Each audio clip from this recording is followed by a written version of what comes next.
শীতের রোদ, ঘাসে ঢাকা মাঠ, ক্রিকেটের খেলা চলছে। একজন বয়স্ক ভদ্রমহিলা বুল বুনতে বুনতে তার কর্তাকে জিজ্ঞেস করছেন, স্কোর কত হলো গো? এই হচ্ছে আপনার টিপিক্যাল পুরনো দিনের ক্রিকেট প্রেমী বাঙালি নারী।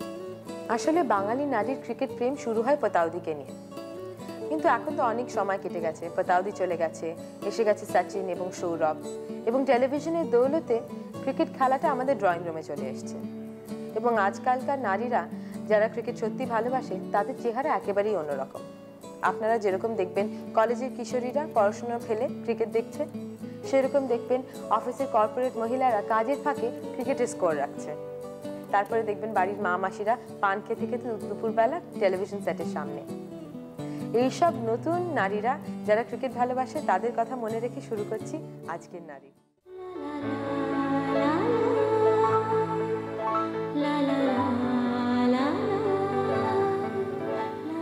নমস্কার, নারীর কমলিকা নিয়ে এসেছি আপনাদের জন্য ফ্যাশন সেগমেন্ট। আজ এই ফ্যাশন সেগমেন্টে আমরা কথা বলবো একজন সেলিব্রিটির সঙ্গে, জানবো তার পছন্দ, রুচি। তিনি আপনাদের খুব প্রিয় একজন মানুষ, চেনা মুখ, সুশিল্পী, অভিনেত্রী পাপিয়া অধিকারী। আসুন ওনার সঙ্গে কথা বলা যায়। নমস্কার পাপিয়া দি। নমস্কার। এ তোমার বড় মেয়ে বোধহয়, না? এ তোমার নামটা একটু বলবে? আমার পেট নেম মামি আর গুড নেম সুচেতনা। বাহ, সুচেতনা। আর তোমার মিথ্যি নামটা একটু বলে দাও। নামটা বলে দাও। মুনিয়া। মুনিয়া। আচ্ছা পাপিয়া দি, তোমার দুই মেয়ে বেশ ফ্যাশনেবল। তার জিন্স, তার এই কালারফুল কম্বিনেশনের টপ দেখে 12 বছর বয়স, কিন্তু 12 বছরের তুলনায় বেশ ফ্যাশনেবল। আর তোমার ছোট্ট কুর্তিটাও বেশ ফ্যাশনেবল। তোমার ছোটবেলাকার কথা বলো, মানে তুমি এদের বয়সে যখন ছিলে এবং তোমার স্কুল ডেজ, কলেজ ডেজ, সেই সময়কার ফ্যাশন থেকে এখন যে ফ্যাশনটা এসছে সেই পরিবর্তনটা যদি একটু দর্শক বন্ধুদের জানাও। আমার সময় তো ফ্যাশন কি আমরা জানতাম না, সত্যি কথা জানতাম না। ওই তখন তো এত টিভির এত সব কাণ্ড ছিল না। ম্যাগাজিনস ছিল যেগুলো আমরা ছোটরা, মানে ফিল্ম ম্যাগাজিনস ছোটরা খুব একটা দেখতে টেকতে পারতাম না, দেখা আমাদের নিয়ম ছিল না। আমার এখনো মনে আছে ফিল্মফেয়ার, সিনেডাস্ট, তারপরে ঘরোয়া বলে একটা ছিল। ঘরোয়া তো ওর আস্ত চোখে দেখতাম দুম করে একটা কোথায় চলে যেত, মানে মা কিছুতেই দিতেন না পড়তে। না তো যাই হোক, সেই আশা পারেকে সেই এরকম করে একটা আড়াই প্যাচের একটা মমতাজের। তো এনিওয়ে, তো ওগুলো আমাদের সময় তো সেরকম ছিল না। আর ওই পুজোর সময় সারারা গারারা ওসবগুলো ছিল, এই শিফন ম্যাটেরিয়ালের উপর এরকমই সব, যেমন জারদৌসি, মানে ওই জিনিস একদম। তুমি দেখেছো ভাবি, একদম পুরনো ফ্যাশনটা আবার ফিরে আসছে, আর ফেরত আসছে। ওই জর্জেট শিফনের ওপর এই যে সিকোয়েন্স ওয়ার্ক, এখন সেটা নাম দিয়েছে জারদোজি। এক্স্যাক্টলি। তো ওই ব্যাপারগুলো খুব ছিল। আর একটা জিনিস ছিল, আমার মা তো অভিনেত্রী, কল্যাণী থেকে একটা জিনিস দেখেছিলাম যেটা এখনো আসেনি। ভিতরে পেটিকোট, মানে শাড়ি যখন পরাতে ভিতরে পেটিকোটে প্রিন্টেড, আর উপরে টেডেলিনের মতো ভীষণ একটা ট্রান্সপারেন্ট একটা শাড়ি, আবার ব্লাউজটাও সেরকম, সেই same print with the petticoat. সেটা it use to look so nice and gorgeous. আর ওরা দেখতাম বুফে করতো মাথায়। আমার এখনো মনে আছে, বাবা সিনেমার টিকিট কেটে আনতেন, আমার মা মাসি সব। বাবা খালি বলতো অন্ধকার হলে তোমাদের দেখবে কি, মানে তখনকার ওটা ফ্যাশন ছিল, একটা বুফে করা। করতে করতে হয়তো 9টা বেজে গেল, বাবা সিনেমার টিকিট ছিঁড়ে ফেলছে, মানে এটা একটা ইউজুয়াল একটা সিন ছিল। আচ্ছা পাপিয়াদি, তাহলে সেই সময় তুমি কি ধরনের পোশাক পরতে ভালোবাসতে, বা অনেক সময় হয়তো পরতে ভালোবাসতে কিন্তু পরতে পারতে না, কারণ মানে এখন যেমন ফ্যাশন অনেক আপ টু ডেট ফ্যাশন, আমরা চট করে বাবা মাদের কাছ থেকে মানে মত পাই না, তুমিও নিশ্চয়ই পেতে না। তো কি ধরনের ফ্যাশন তোমাকে খুব অ্যাট্রাক্ট করতো? আমি আসলে একটু টম বয়স ছিলাম। আমার ওই 2-3টে ট্রাউজার ছিল, আর সেই ওই 4-5টা ওপরে টপ ছিল, এটাই ছিল। আর সারারা গারারা মা কত, কিন্তু একটা ট্রাঙ্ক ছিল, আমার এখনো মনে আছে, সেই ট্রাঙ্কের মধ্যে রাখা থাকতো 2 জোড়া জুতো ছিল। আমি সেদিনকে রঞ্জিত দার মেয়েকে বলছিলাম, ও একটা অন্য শুটিং ছিল, তা আমি বললাম দেখো তোমাদের এত প্যাম্পার, আমি আমার বাচ্চাদের ভীষণ প্যাম্পার করি। আমার মেয়ে তো কত যে ট্রাউজার, নানা রকমের, যে জিন্সে নানা রকমের, সব নানা রকমের। তো আমার কিন্তু ওই সর্বসাকুল্যে 2টো ছিল, আর একটা ওই পুজো, এই শীতকালের জন্য একটা কর্ডরয়েডের একটা সেট ছিল। এই আমার মনে পড়ছে না আমার খুব একটা বেশি জামা কাপড় ছিল, আর দুটো জুতো ছিল, একটা রডস্টার গোছের আর একটা এমনি, আর একটা পুঁতিয়ালা যেটা ওই ওই বিয়ে বাড়ি বা পার্টি বিয়ে বাড়ি হলেই মা দিতেন আর কি পড়তে। পুঁতিয়ালা, সেটা ওই ট্রাঙ্কের মধ্যে থাকতো। এবং আমি আমি আমি আমি থাকতাম ওয়েট করে যে কবে ওই ওই পুঁতিয়ালা সুন্দর জুতোটা, একটু ঘন্টা টন্টা ছিল, কি সুন্দর, বোধহয় কোথায় আগ্রাত বা কোথা থেকে মা বোধহয় এনেছিল, কিন্তু ওই এক জোড়ে সেটা কখন পরে যাব ওই ইয়েতে, বিয়ে বাড়ি কিংবা পার্টিতে। এই আর তখন আমার খুব ইচ্ছা করতো আমাদের ওই স্কুলের লাস্ট ডেতে, মানে আমরা ওই যার যেরকম ড্রেস পরে আসে, আমাদের সাথে একটা বান্ধবী ছিল, সে পাঞ্জাবি ছিল, তার অনেক আগে বিয়ে হয়ে গেছিল। সে না কি সুন্দর হোয়াইট, এখান দিয়ে ট্রান্সপারেন্ট, এখান দিয়ে ফ্লাওয়ার, একদম ওকে আমার ফেরি, আমার মধ্যে সে সিন্ডারেলা, এত সুন্দর। আর অবাক হয়ে ভাবতাম আমার কবে ওরকম একটা হবে, আমার কবে হবে। তো প্রথম তুমি বোধহয় তোমার মেয়েদের মধ্যে মানে পূর্ণ করতে চাও সেই ইচ্ছেটা। আচ্ছা পাপিয়া দি, তুমি তো এটা বললে তোমার আগেকার ফ্যাশন, পরবর্তীকালে কি ধরনের পরিবর্তন তুমি ফ্যাশনে দেখেছো নিজের ক্ষেত্রে? আচ্ছা, আমাদের পুজোর সময় তখন একটা লুঙ্গি আর টপের একটা ফ্যাশন এসেছিল। তারপরে গেল বেল বটম আর টপ, ওপরে ভেরি টাইট টপ আর বেল বটম। তারপরে মানে আমি আস্তে আস্তে বিবর্তনটা, ফ্যাশনের বিবর্তনটা আমি ধীরে ধীরে মনে করার চেষ্টা করছি আমার স্কুল লাইফ থেকে। তারপর বেল বটমের পরে এলো ওই ভেরি শর্ট সালোয়ার, মানে এখন আবার ফেরত এসছে সেই শর্ট কামিজ আর সালোয়ারটা ওই যেরকম আজকাল প্যারালাস, সেটা কিন্তু আমরা আগেও পড়েছি। আমি তাই ওদের বলি, আমার মেয়েদের বলি যে তোরা যা যা পড়িস, কিংবা তোদের সিনিয়র্সরাও যা যা পড়ে, আমরা সব পড়ে এসেছি। কিন্তু তারপরে এলো ভীষণ টাইট ওই ক্রিজ ওই নিচে টাইটস সালোয়ার আর ওপরে কামিজ, এইটা তো চলতেই থাকছে। তারপর তো সালোয়ার কামিজ কিন্তু আমার মনে হচ্ছে গত 10-12 বছর ধরে সালোয়ার কামিজ আছে, ওই লম্বা। হ্যাঁ, এটা তো আমি এটা দেখেই আসছি। সে ওপরের ঝুলটা মাঝে মাঝে ওঠে আর নামে, কিন্তু ও আরেকটা ছিল ওই খান, মানে একদম কাবলি টাইপের, মানে অনেক নিচে ক্রিজওয়ালা নিচে সালোয়ারটা, ওই মানে পড়তে গেলে হিল যদি না পড়তাম তাহলে পায়ের মধ্যে হোঁচট খেয়েও অনেকবার পড়ে গেছি, মানে ওই জিনিসটার একটা ফ্যাশন ছিল। ওপরে কিন্তু ভেরি শর্ট কামিজ, আর এখানে স্লিট ওপেন, হ্যাঁ, পরে খুব ফ্যাশন। আর ওড়নাটা কখনোই ওড়না এখান দিয়ে নয়, ওড়নাটা মাথায় এই হর্সটেলটা, এই ওড়নাটা এখান দিয়ে ঝুলতো। তো এইগুলো ফ্যাশন করতাম। তারপর যখন আমি প্রফেশনে চলে এলাম, তখন প্রথম মাকে বলেছিলাম যে আমাকে তুমি অনেক পেয়ার অফ স্লিপার্স কিনে দাও। মানে ওটা আমার এখনো একটা ফেটিশ বলা যেতে পারে।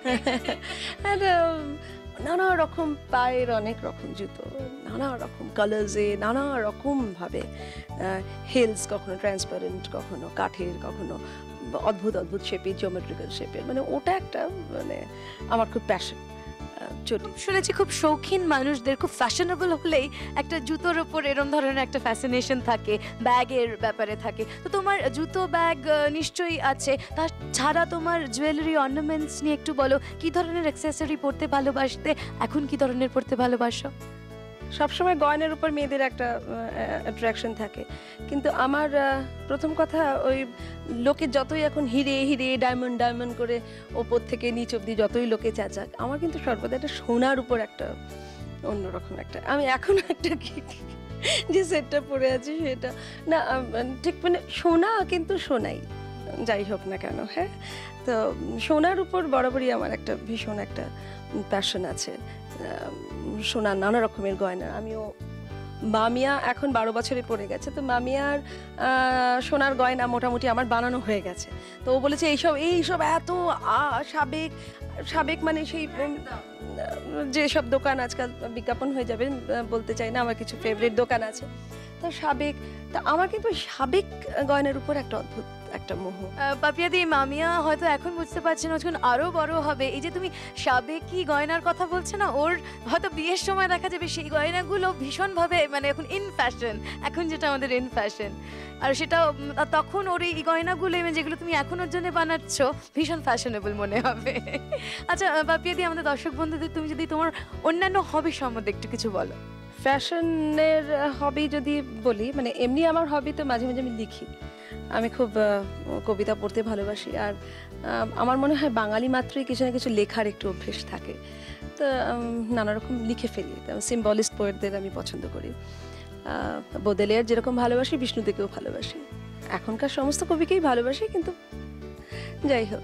তো আর হবি হচ্ছে এই আমি এই তুমি যদি আমার ঘরটা একটু দেখো, আমি এই সবগুলো করে থাকি। যেমন ধরো আমার পিলার্স নেই, কিন্তু আমি একটা পিলার বানিয়ে ফেলেছি এই এখানে। আবার ধরো এই যে এর নিচের এই জিনিসগুলো, এগুলো আমি তৈরি করিয়েছি এটার সাথে সামঞ্জস্য রেখে। তাহলে দিদি তুমি সাজাতে ভালোবাসো, সাজতে ভালোবাসো। এই ফ্যাশনেবল পয়েন্ট অফ ভিউ থেকে আমি আমাদের দর্শক বন্ধুদের জন্য তোমার একটা ফ্যাশন মেসেজ চাই। ফ্যাশনের মেন কথা হচ্ছে try to wear anything which you can carry, যেটা আপনাকে মানাবে। একটু আয়নায় নিজেকে দেখলেই বোঝা যায় যে দুম করে একটা সেজে ফেললাম, অমুককে দেখলাম, হিন্দি সিরিয়ালেও তোষুকে দেখলাম, কিংবা আজকাল তো সিরিয়ালে সবাই সাজছে, এখন শুনছি আমি, ওরা যা বলে তাই শুনছি আর কি। কিংবা ছবিতে ওকে দেখেছি, তার মতো না করে নিজে। আসলে বাঙালিরা অনেক বেশিরভাগ বাঙালি মেয়েরা একটু গায়ের রং চাপা হয়। তা চাপা রঙের মেয়েদের জন্য আমি একটা কথা বলি যে বেশি হালকা রঙের কিছু পরার দরকার নেই। হালকা রঙের পরলে, মানে চাপা রঙের সাথে হালকা রঙটা একটু বেশি কন্ট্রাস্ট হয়ে যায়, তো চাপা রঙকে আরও বেশি চাপা লাগে। তাই চাপা রঙেদের জন্য একটা মেসেজ রইল যে খুব তারাও যেন গাঢ় রঙের জিনিসপত্র পরেন, ভালো লাগবে। আর বেশি সাজগোজ করার দরকার নেই। একটু মনটা ফুর্তিতে, আনন্দে, একটু সকালবেলা ঘুম থেকে উঠে রাত জাগাটা একটু কম, আর খাওয়া দাওয়ার মধ্যে একটু সবজি টবজিগুলো বেশি। সবজি বেশি খেলেই অনেক বেশি গ্ল্যামার বাড়ে। আর একটা হচ্ছে চোখটার জন্যে একটু আই মেকআপ বেশি করাটা ভালো। আর যারা দুধ ছানা টানা খান না, তাদের জন্য একটু প্রোটিন ডায়েট, যে কোনো প্রোটিন, মানে শাকও চলবে আর কি। প্রোটিনে তো নানা রকম আছে, ওরা ভালো, আমরা সবাই জানি প্রোটিন ডায়েট কী কী। চোখের সাদা অংশটা বেশি ভালো থাকলে, আজকাল নানা রকম কন্ট্যাক্ট লেন্সের, আজকাল সব ফ্যাশনেবল মেয়েরা এই অরেঞ্জ রঙের শাড়ি পরলে একটা হালকা অরেঞ্জ একটা কন্ট্যাক্ট লেন্স পরে ফেললে, একটা সফট লেন্স, তাতে চোখ অনেক সুন্দর লাগে। কিন্তু যারা লেন্স পরবেন না, তাদের জন্য বলা রইল একটু বেশি করে আই মেকআপ। আজকাল সব কোল কাজল পেন্সিল পাওয়া যায়, অনেক বেশি করে, মানে মাস্কারা দিয়ে একটু ভুরুটা যাতে ঠিকঠাক থাকে, এই করলেই আমার মনে হয় যে।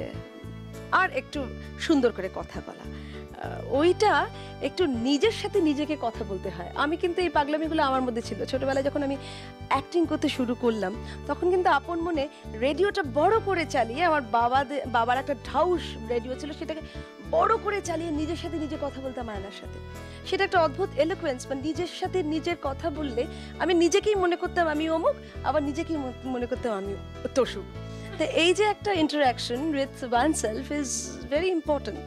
এই ফামলিং বা কিছু, বা অনেক বেশি নিজেকে প্রেজেন্টেবল করা যায় এই। আর আমার মনে হয় বাঙালি মেয়েরা শাড়ি পরে কোথাও গেলেই অনেক, মানে কোনো অনুষ্ঠানে, আমিও যখন বাইরে টাইরে যাই, যখন কাজ করি, তখন নিশ্চয়ই মডার্ন ড্রেসেস পরি। কিন্তু অনুষ্ঠানে, যেমন এখন তোমার এটা করে আমি একটা অনুষ্ঠানে যাবো, একটা stage appear, I always prefer wearing sari. কারণ আজকাল শাড়ির এত রকম ব্যাপার, এত আমরা প্রিভিলেজড যে কত রকম শাড়ি আমরা কিনতে পারি বা বানাতে পারি। তা আমার মনে হয় যে বাঙালি মেয়েদের, আমাদের বিশেষ করে, শাড়ি পরলে তার অন্য একটা ব্যাপার আসে। অসংখ্য ধন্যবাদ পাপিয়াদি তোমাকে, এবং তোমার ছোট্ট দুটো খুব সোনা মেয়েকে। তোমার মতোই তারা ফ্যাশনেবল হয়ে উঠুক, এই আমাদের সবার কাম্য। Thank you very much. Thank you. আর তোমার থ্যাংক ইউ। Thank you. তাহলে পাওয়া গেল তো ফ্যাশন টিপস, ফ্যাশন তথ্য। পাপিয়াদির পছন্দ, রুচি, লাইফস্টাইল, ফ্যাশন সবকিছু সম্বন্ধে আমরা এতক্ষণ ওনার সঙ্গে কথা বললাম, জানলাম।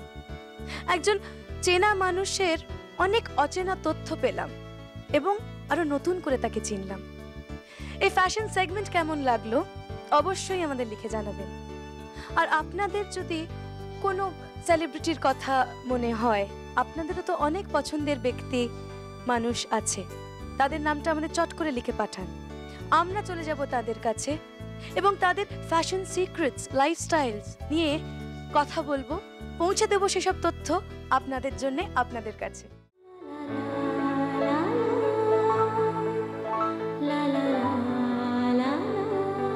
আচ্ছা, আমি তো আপনাদের সামনে যতবারই এসেছি অনেক রোগ নিয়ে আলোচনা করেছি, কিন্তু আজকে আস্তে আস্তে ভাবছিলাম যে কি বিষয় নিয়ে আলোচনা করব। তো রাস্তায় আস্তে আস্তে অনেক মানুষদের দেখলাম চোখে সানগ্লাস পরে ঘুরে বেড়াচ্ছে। রোদ্দুর ছিল না, কিন্তু বেশ মেঘলা, বৃষ্টি হচ্ছে প্রায়। পরে জানতে পারলাম বা বুঝতেও পারলাম বলতে পারেন যে তাদের নাকি জয় বাংলা হয়েছে। আচ্ছা, জয় বাংলাটা কি অসুখ না এমনি কোনো একটা টেম্পোরারি ইনফেকশন? চলুন না সেটা নিয়ে একটু আলোচনা করি। আর জয় বাংলা কথাটা কেন, এটা কিন্তু এটা খুব মজার টার্ম, তাই না? মেডিসিনে কি কোনো রোগকে জয় বাংলা বলতে পারে? আশা করি না। চলুন, আজকে আমাদের সঙ্গে আমরা পেয়েছি বিশিষ্ট চক্ষু বিশেষজ্ঞ ডক্টর পার্থ হাজারিকে। ওনার সঙ্গে একটু আলোচনা করে দেখি জয় বাংলা নিয়ে। নমস্কার ডক্টর হাজারি। নমস্কার। আচ্ছা ডক্টর হাজারি, জয় বাংলাটা কি? এটা কি কোনো রোগ? সাধারণ মানুষ বলেন জয় বাংলা, আমরা বলি কনজাংটিভাইটিস। 1971 সালে যখন বাংলাদেশ ওয়ার হচ্ছে সেই সময়ে যে ওটাকে জয় বাংলা বলতো লোকে, এবং সেই নামটা যে কি করে রয়ে গেল জানি না।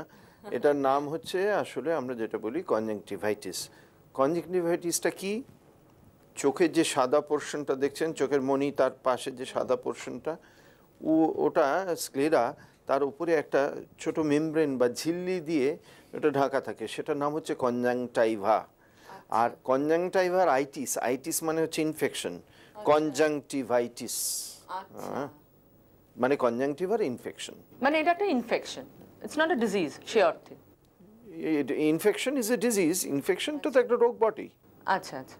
যেমন অ্যাপেন্ডিসাইটিস, অ্যাপেন্ডিক্সের ইনফেকশন, এনকেফালাইটিস, ব্রেনের ইনফেকশন, তেমনি কনজাংটিভার ইনফেকশন, এটা রোগ তো বটেই। আচ্ছা, বাট এটা তো স্প্যানটা খুব হ্যাঁ হ্যাঁ, কনজাংটিভাইটিস সাধারণত 5 থেকে 7 দিন, খুব বেশি হলে 10 দিন, এই তার ভেতরেই নিজের থেকেই সারবে, বিশেষত ভাইরাল হলে। কনজাংটিভাইটিস ওরকমভাবে বলতে গেলে নানান রকমের কনজাংটিভাইটিস রয়েছে। ব্যাকটেরিয়াল কনজাংটিভাইটিস, আমরা যেটাকে সাধারণত দেখতে পাই সেটা হচ্ছে ভাইরাল কনজাংটিভাইটিস। সেটার 7 দিনের মধ্যেই হয়, সেরে যায় নিজের থেকেই। ওষুধ দিলে বলে ওষুধ দিলে 7 দিন, ওষুধ না দিলে 1 সপ্তাহ। আচ্ছা আচ্ছা, এই যে কনজাংটিভাইটিস এখন যে দেখছি যে এই সময়টা মানে পুজোর পরেই দেখছি, পুজো থেকেই দেখছি অনেকের হচ্ছে, এটা কি কোনো সিজন আছে, যে সিজনাল কোনো ব্যাপার এটা? গরমকালে ভাইরাস অত বাড়তে পারে না, শীতকালেও ভাইরাসের জন্য অত উপযুক্ত নয়, কিন্তু বর্ষাকালের যে ওই স্যাঁতস্যাঁতে ভাবটা, সেটা ভাইরাসের পক্ষে বেশ উপযোগী। তো সে সাধারণত বর্ষাকালের দিকেই দেখা যায়। আর সেপ্টেম্বর মাসে দেখেছেন প্রচুর বন্যা হয়, এবারে তো সেপ্টেম্বরের শেষেই পুজো হয়েছে, সেই সময় এই সময়, সেই জন্যই এই সময়। আচ্ছা, এটা কি কোনো বয়স আছে যে অল্প বয়সীদের বেশি হয়?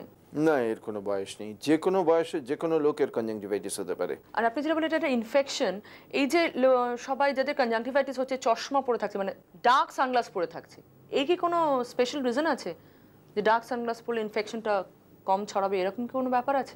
না, ওরকম কোনো ব্যাপার নেই।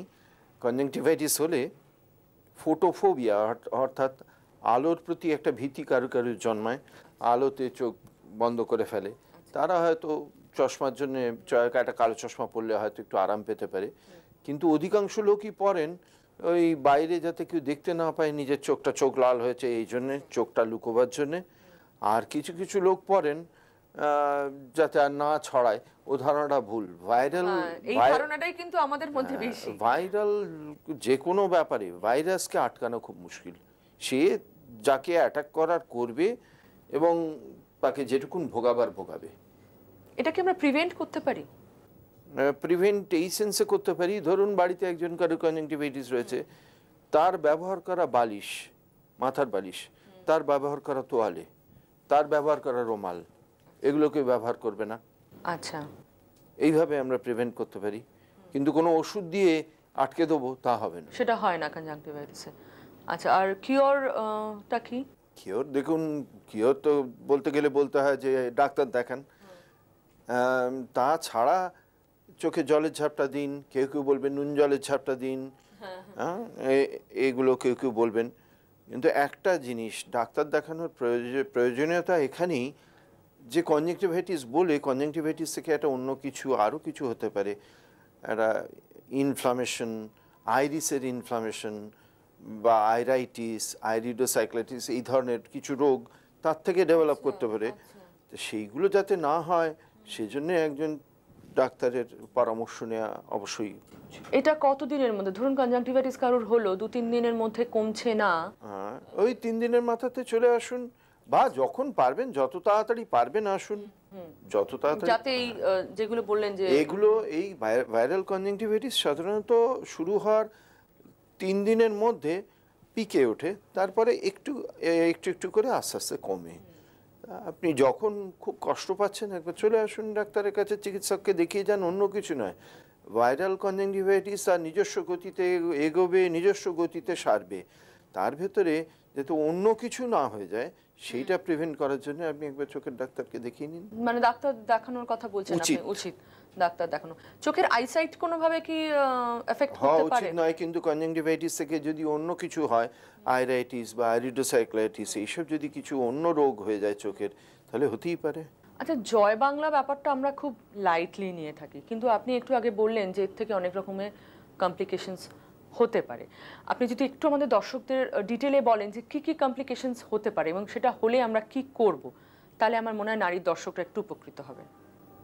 কনজাংটিভাইটিস যখন সারছে না, লাল চোখ যখন সারছে না, যদি ডাক্তার না দেখিয়ে থাকেন সঙ্গে সঙ্গে যান। যদি কনজাংটিভাইটিস দৃষ্টির কোনো অস্বচ্ছতা দেখেন, কনজাংটিভাইটিসে খুব দৃষ্টির অস্বচ্ছতা হওয়ার কথা নয়, কিন্তু যদি দেখেন যে ঝাপসা দেখছেন সঙ্গে সঙ্গে যান, কারণ এর থেকে আইরাইটিস, আইরিডোসাইক্লাইটিস, এই যেসব অসুখগুলোর নাম করলাম সেগুলো যদি কোনোভাবে হয় তাহলে সেগুলো অনেক সময় সিরিয়াস টার্ন নিতে পারে। কাজেই সেই হিসেবে একজন চিকিৎসকের পরামর্শ নেওয়া সবসময়ই উচিত। থ্যাংক ইউ ডক্টর হাজারি, আপনি অনেকটা সময় ব্যয় করেছেন আমাদের এই অনুষ্ঠানে এসে। ডক্টর হাজারির সঙ্গে আমার আলোচনাটা নিশ্চয়ই ভালো করে শুনেছেন আপনারা। জয় বাংলাটা কোনো মেডিকেল টার্ম নয়, মেডিকেল টার্ম হচ্ছে কনজাংটিভাইটিস, আর এটা হচ্ছে একটা ইনফেকশন, ঠিক আছে? তো ভয় পাওয়ার কিছু নেই। জয় বাংলা হলে সাধারণত আমরাও জানি, ডক্টর হাজিরিও বললেন 4-5 দিনের মধ্যে এটা সেরে যায়। তবে হ্যাঁ, যদি দেখেন যে 3-4 দিনের মধ্যেও জয় বাংলা সারছে না, তবে কিন্তু ডাক্তারের সঙ্গে ডেফিনেটলি কনসাল্ট করবেন। কারণ শুনলেন তো, কনজাংটিভাইটিস থেকে কিন্তু অনেক রোগ হতে পারে, তাই না? তো আমার মনে হয় আমরা এই ব্যাপারটাকে একদমই আমল দিই না। জয় বাংলা মানে আমরা জানি সেরে যাবে, ঘুরে বেড়াই, সব কিছু করি, কিন্তু আমি বলবো আমার পরামর্শ যদি নেন তাহলে বলি যে কনজাংটিভাইটিসটা নেগলেক্ট করবেন না। 4-5 দিনের মধ্যে যদি দেখেন কমছে না, সোজা চলে যান ডাক্তারের কাছে।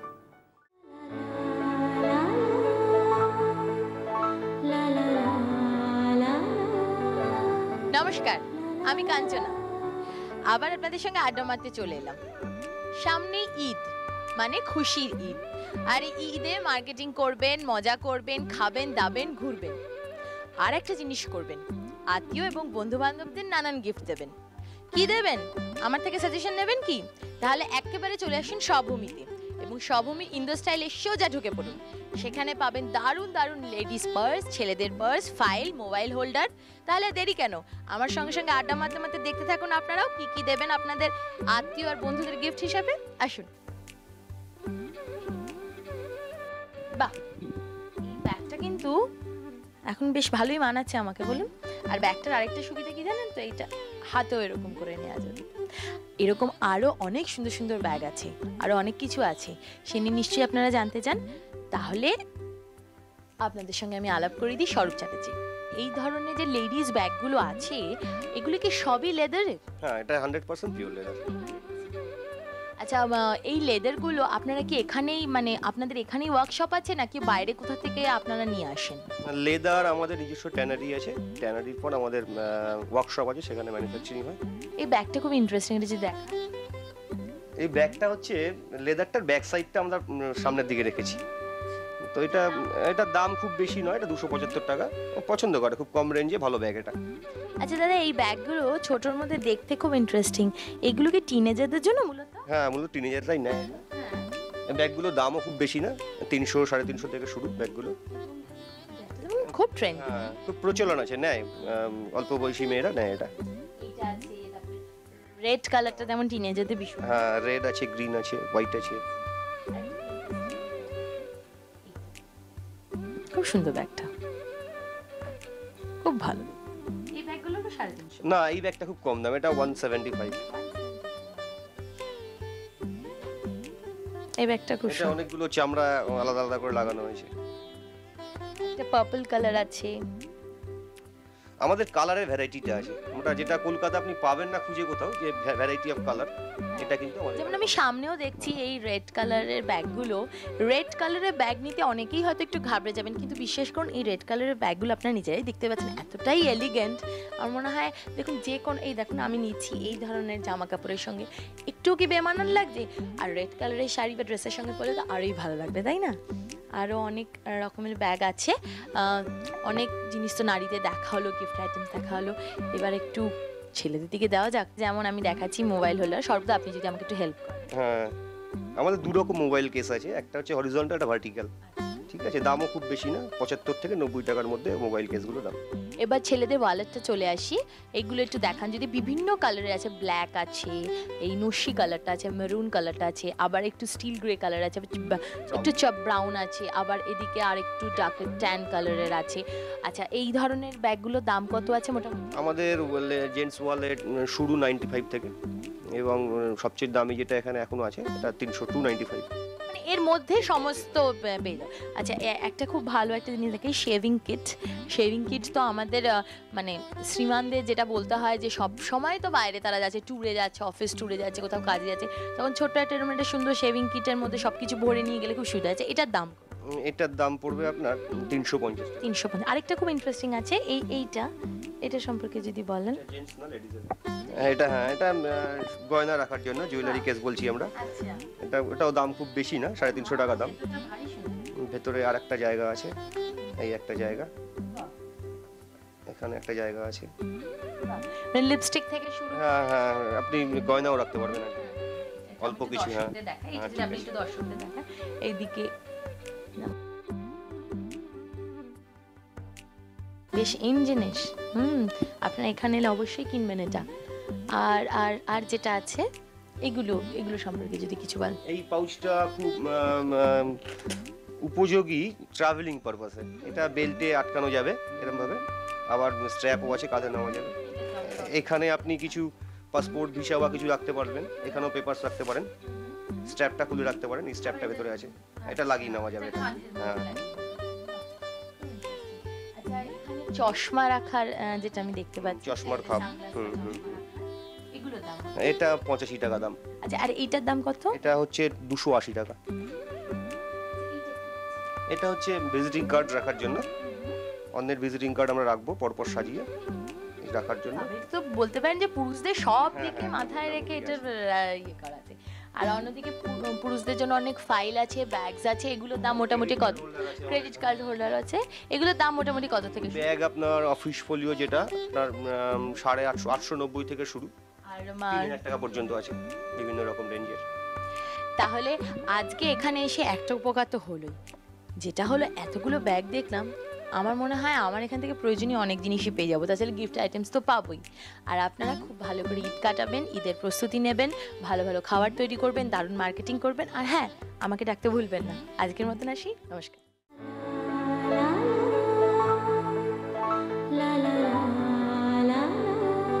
আমি মনামি এসে গেছি নারীর রান্নাঘর নিয়ে, আর আমার সঙ্গে আজকে আছেন ডায়েটিশিয়ান মেরিনা দাশগুপ্ত।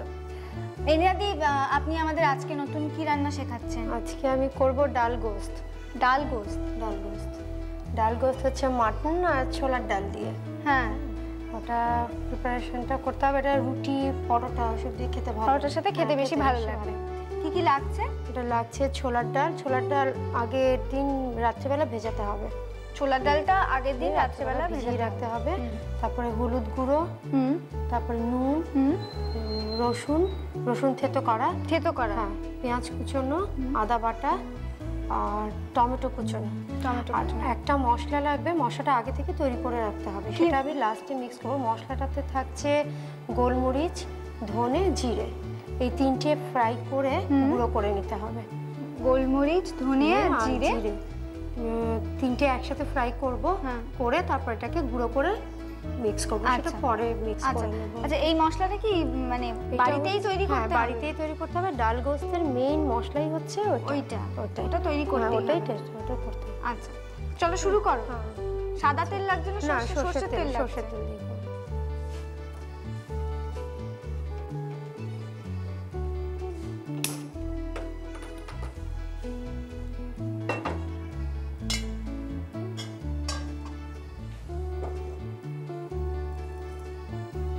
সরষের তেল দিচ্ছি। সরষের তেল কতটা? সরষের তেল এখানে হাফ কিলো মটন আর হাফ কিলো ছোলার ডাল আছে, তো আমি ওই 200-র মতো দেবো। 200। আচ্ছা, ছোলার ডাল তো এখানে আমরা ইউজ করছি, কিন্তু ছোলার ডাল ছাড়া অন্য কোনো ডাল দিয়ে করা যেতে পারে এটা? এটা ছোলার ডাল দিয়ে খেতেই বেশি ভালো লাগে। ছোলার ডাল দিয়ে খেতে বেশি ভালো লাগে, কারণ ছোলার ডালটা অন্য ডাল দিলে কি হবে, একদম পুরো গলে যাবে জিনিসটা, ওটা অত একটু ড্রাই হবে তো।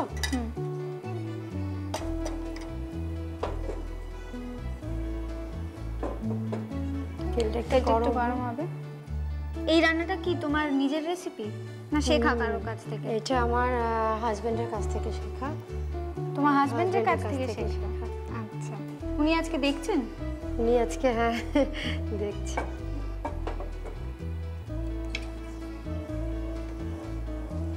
তেল গরম হয়ে গেছে। তেলটা গরম হয়ে গেছে না? আগে রসুন বাটাটা দিয়ে দেবো। রসুনটা একটু বেশি পড়বে, পুরোটাই।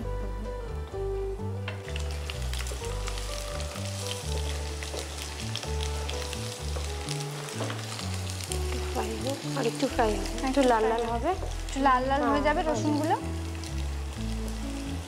তারপর পেঁয়াজটা, তারপর পেঁয়াজটা দিয়ে দিচ্ছি। পেঁয়াজটাও পুরোটাই লাগবে? পেঁয়াজ পুরোটাই। এটা একটা পেঁয়াজ আছে? একটা পেঁয়াজ আছে। পেঁয়াজটা লাল, একদম লাল লাল করে ফ্রাই হবে। তার সাথে একটু আদা বাটা দিয়ে দিই। সবগুলো একটু বেশি ভাজা হবে।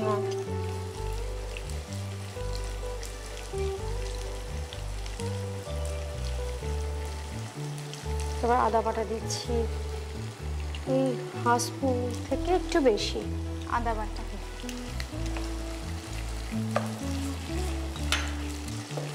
এবার একটু হলুদ দেবো, নুন হলুদ এগুলো আন্দাজ মতো দেবো।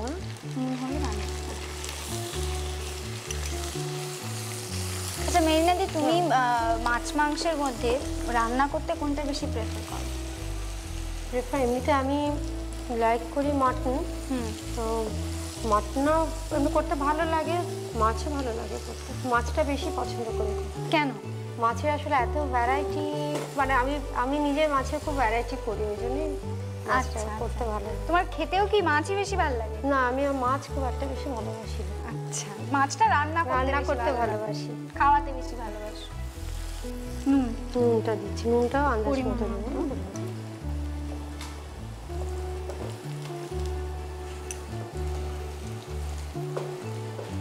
এবার টমেটো দিয়ে দিচ্ছি। আচ্ছা, মোটামুটি যা যা লাগছে উপকরণ সব এইটাতে আগেই দিয়ে দিতে হবে। টমেটোটা কেন দিচ্ছ? টমেটোটা দিচ্ছি ওটা টেস্টের জন্য, প্লাস কালারটা একটু আসবে ভালো হবে, একটু টক টক হবে। টেস্ট, হ্যাঁ, কালারটা একটু রেডি হবে না, কালারটার জন্যই নিয়ে নেওয়া। এবার মাটনটা দিয়ে আছে, মাটনটা আগে সেদ্ধ করে নেবো। হ্যাঁ, আচ্ছা, তাহলে কি জিনিসটা তাড়াতাড়ি। কতক্ষণ আগে সেদ্ধ করা আছে? এটা এই 1 ঘন্টা আগে। 1 ঘন্টা আগে নুন দিয়ে সেদ্ধ করে রেখে দেবো। এবার মাটনটা দিয়ে দিচ্ছি। আচ্ছা আচ্ছা, মাটনটা দেবে যখন, মানে এই তো তুমি টমেটোগুলো দিয়ে দেওয়ার পর যে লাল কালারটার জন্য তো বললে টমেটোটা দিয়েছো, এই কালারটা মোটামুটি এসে গেলে তারপর? হ্যাঁ, এসে গেলে একটু জাস্ট ভাজা ভাজা হবে। হ্যাঁ, তারপর আমি মাটনটা দিয়ে দেবো।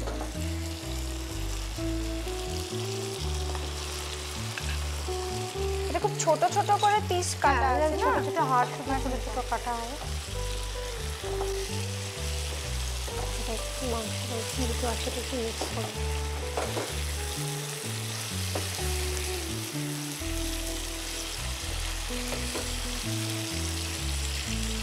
এটা বোনলেসও হতে পারে।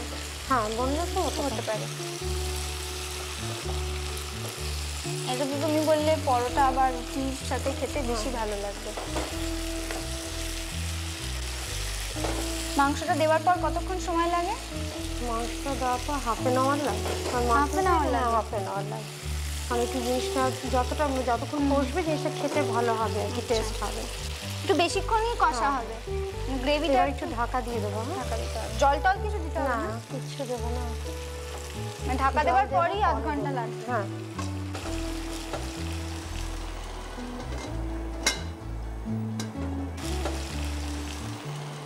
মেরিনাদি দেখো তো একবার হয়ে গেছে নাকি। খুব ভালো গন্ধ বেরোচ্ছে। এটা কিন্তু ওপার বাংলা রান্না। হ্যাঁ, তাই ঈদের সময়, রমজানের সময় রাত্রিবেলা এটা পরোটা রুটি বা পরোটা দিয়ে খেতে খুব ভালো লাগে। শুধু এবার আমি মশলাটা মিক্স করেছি, যে মশলাটা আমি করে রেখেছিলাম আগে, একটা স্পুন।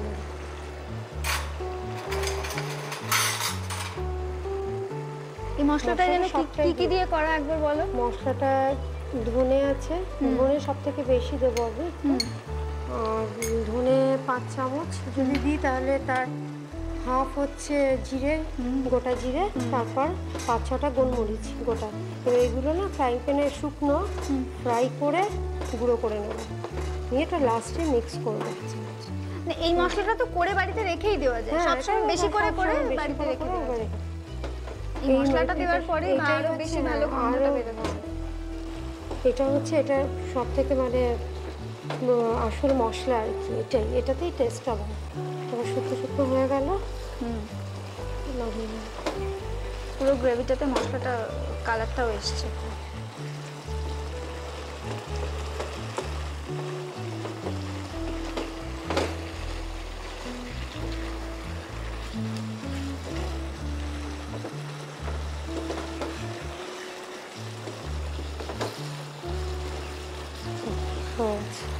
পাত্র নেব, এটাতে হবে।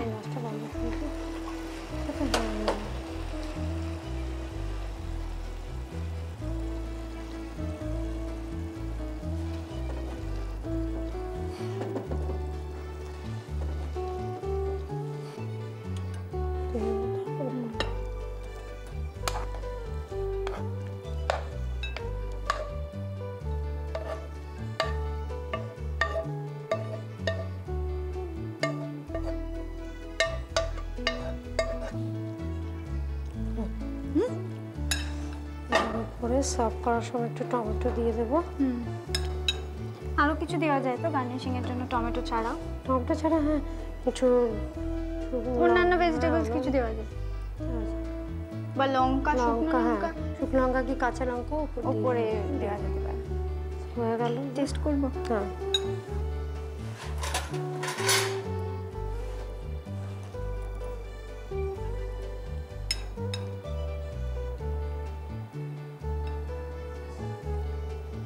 ভীষণ সুন্দর গন্ধ বেরোচ্ছে,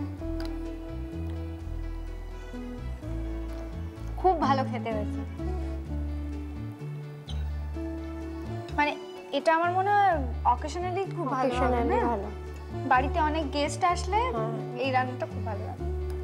ডাল গোস্ত করতে লাগছে ছোলার ডাল 500, পাঁঠার মাংস 500, পেঁয়াজ কুচনো মাঝারি 1টা, রসুন আস্ত ছোট থেঁতো করা, সর্ষের তেল 100 গ্রাম, টমেটো, সাদা জিরে 1 টেবিল চামচ, ধনে 4 চামচ, শুকনো করে ভেজে গুঁড়ো করে রাখতে হবে। প্রথমে প্যানে রসুন বাটা ফোড়ন দিয়ে পেঁয়াজ দিয়ে দিন। পেঁয়াজ লাল লাল করে ভাজা হলে তাতে আদা বাটা, টমেটো কুচি, সেদ্ধ মাংসর ছোট ছোট টুকরো দিয়ে নাড়াচাড়া করতে থাকুন এবং ঢাকা দিয়ে দিন। কিছুক্ষণ বাদে ভেজানো ছোলার ডাল দিয়ে দিন এবং কষাতে থাকুন। কষানো হলে বানানো মশলা মিশিয়ে দিন। এবার গরম গরম রুটি অথবা পরোটার সাথে পরিবেশন করুন। আজকের অনুষ্ঠান তাহলে এখানেই শেষ করছি। ভালো থাকবেন, ক্রিকেট দেখবেন। নমস্কার।